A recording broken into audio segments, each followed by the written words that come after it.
Olá, pessoal! Então esse é o nosso vídeo do curso de Física para Biologia, que nós vamos fazer, na verdade, um exercício prático sobre vetores.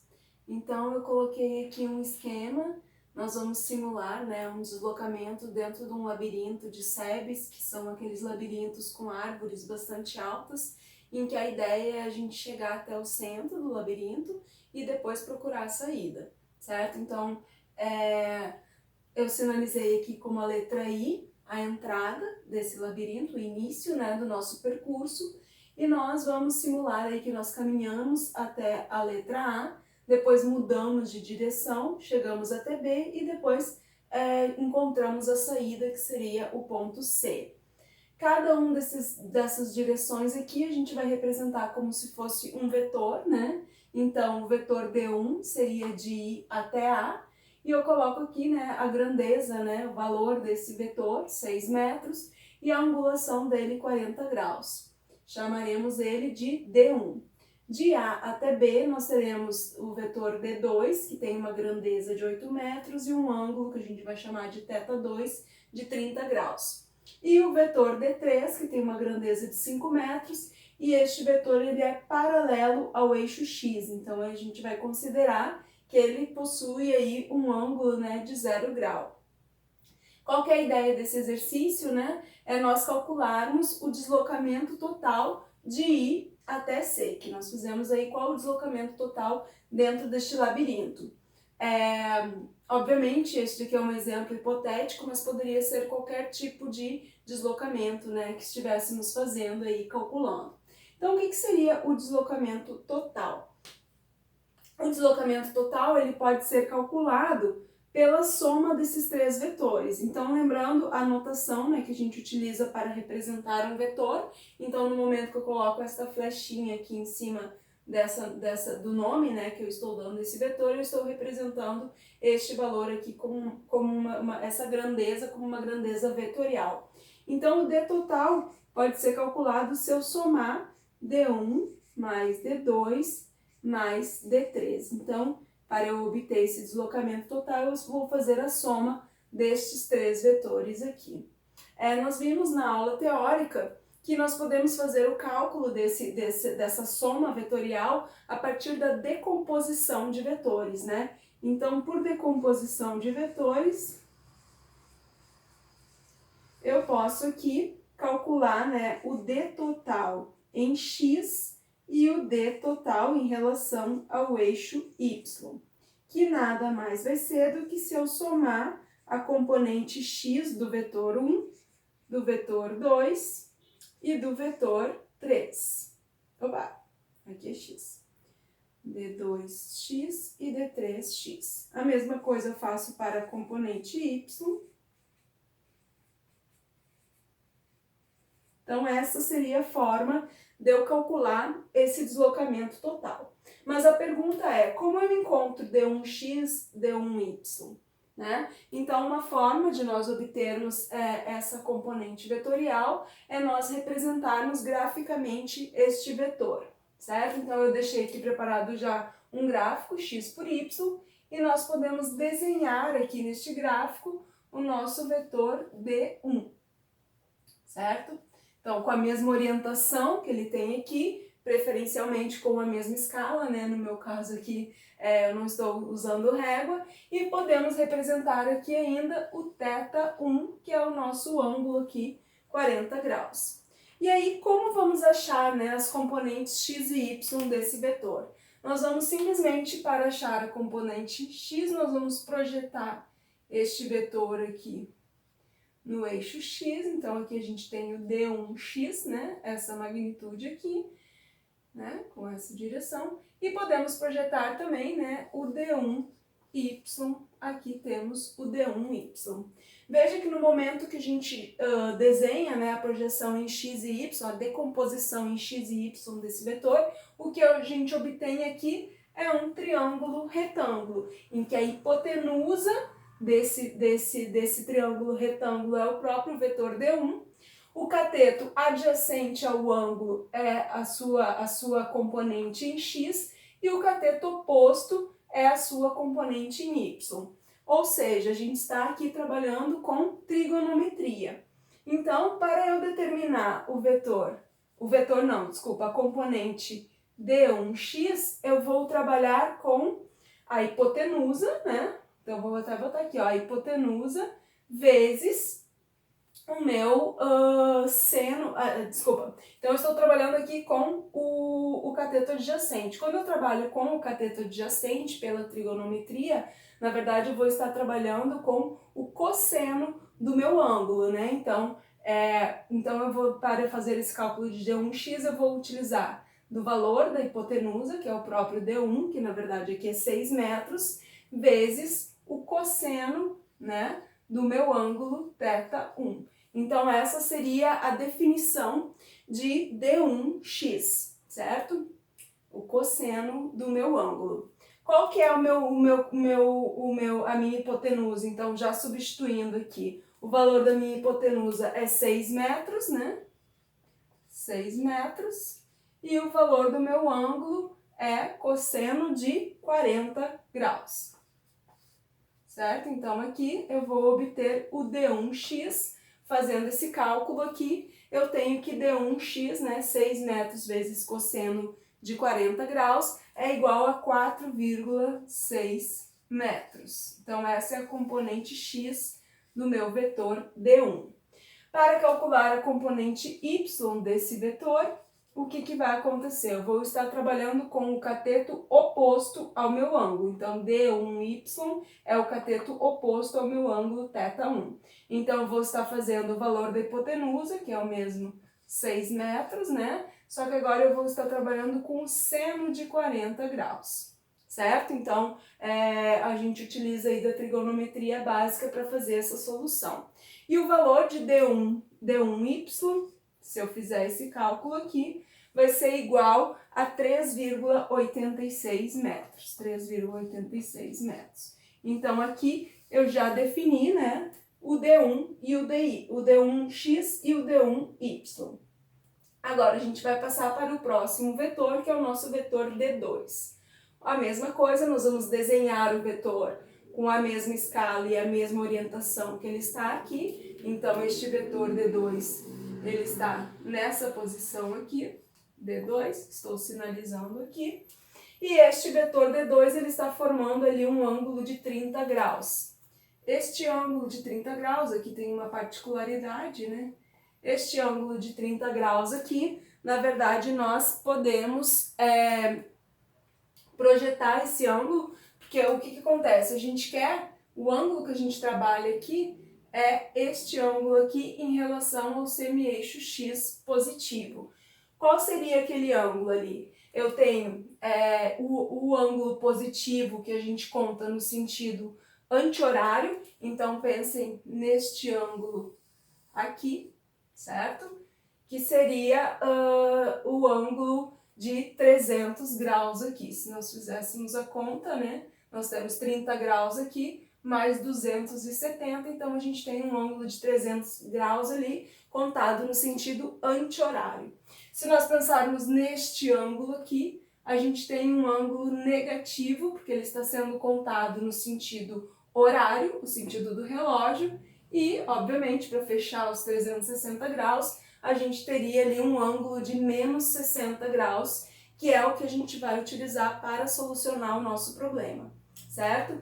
Então, visto essa particularidade ali do ângulo em que a gente vai trabalhar, a gente pode projetar as duas componentes desse vetor D2. Então, podemos projetar aqui, ó, o D2x, certo?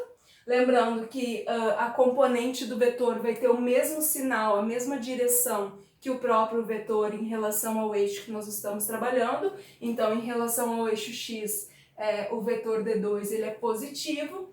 Em compensação, em relação ao eixo y, esse vetor é negativo.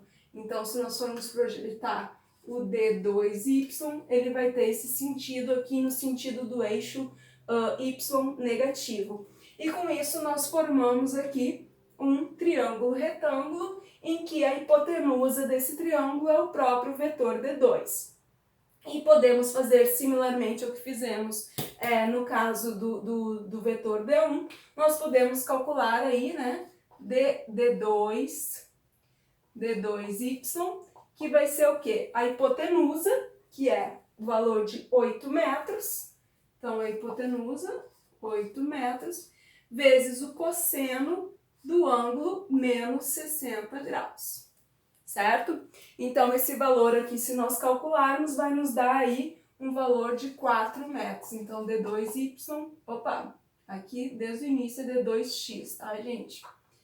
Então, D2x vai ser igual à hipotenusa vezes o cosseno do ângulo. Esse valor calculado aqui vai nos dar um valor aí de 4 metros. E o D2y, agora sim, né, D2y, vai ser a hipotenusa desse meu triângulo, 8 metros, vezes seno de menos 60 graus. Certo? Então, D2y calculado, né? Se nós multiplicarmos ali a hipotenusa vezes o seno de menos 60 graus, vai me dar um valor menos 6,93 metros. Vejam de novo frisando um valor negativo aqui, justamente porque esse vetor, né, ele está apontando no sentido negativo do eixo y. Então, a componente vetorial vai acompanhar o sinal do vetor, né? Então, ele é positivo no eixo x, porém ele é negativo aqui no eixo y. Então, solucionamos agora, né, a componente, né, x e y do vetor 2. Falta ainda, né, nós trabalharmos com o nosso terceiro vetor.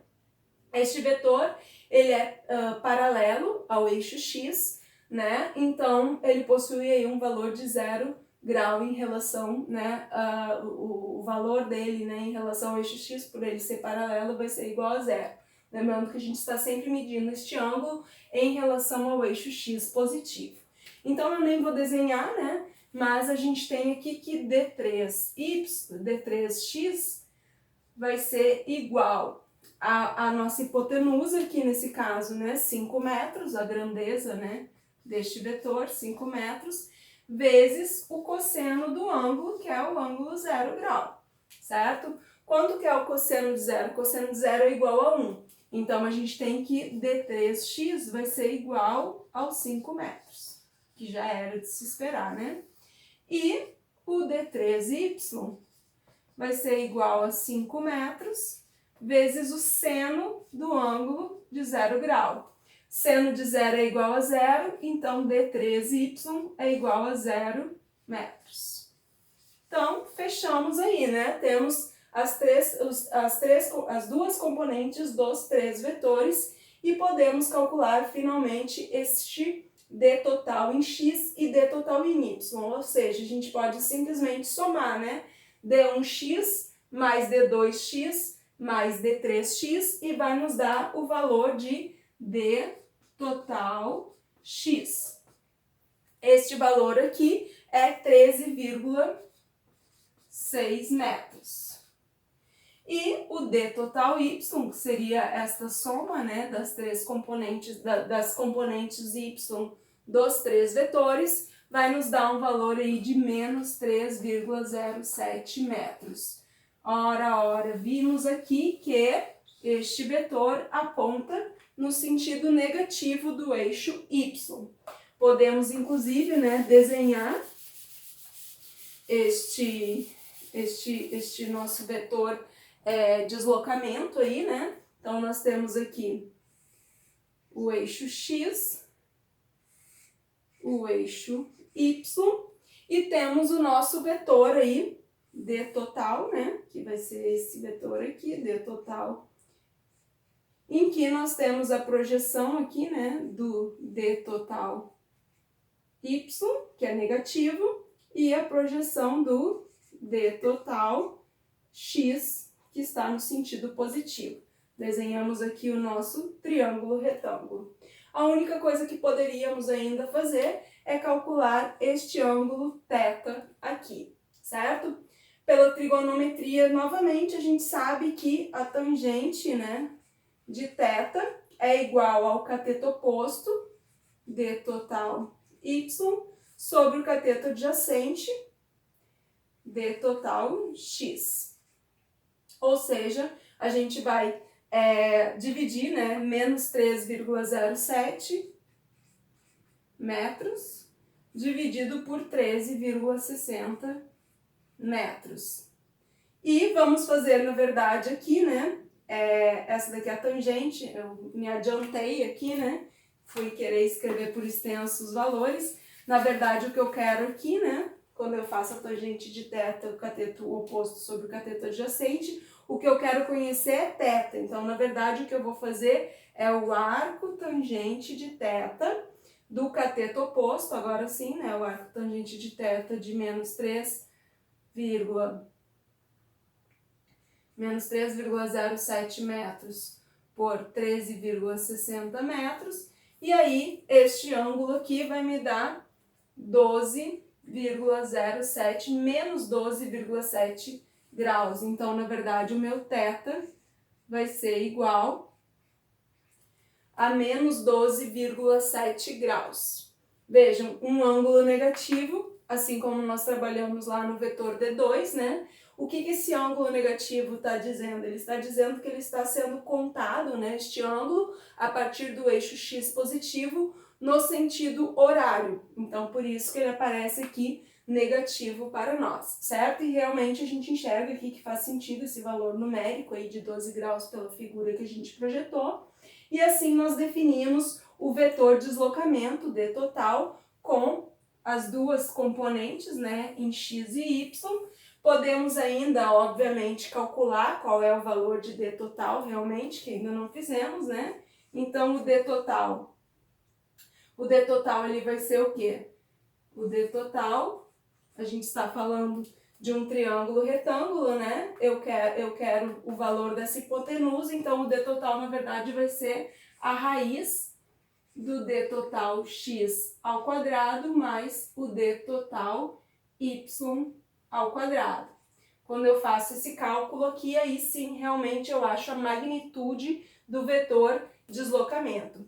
Este valor aqui, fazendo o cálculo, vai me dar um valor de 13,9 metros. Então, o d total é igual a 13,9 metros. Agora sim, nós definimos completamente esse vetor. A gente tem a grandeza dele, né, o módulo dele, e a gente tem a angulação dele. Então, a gente consegue definir. Ou ainda nós temos as suas componentes em x e y, e assim também conseguimos definir este vetor total de deslocamento entre o ponto I e o ponto C, e o nosso problema está resolvido, né? Nós temos aqui a solução, né, do cálculo desse vetor deslocamento entre esses dois pontos, um exemplo clássico da aplicação aí da soma, né, de vetores, ok? Até a próxima!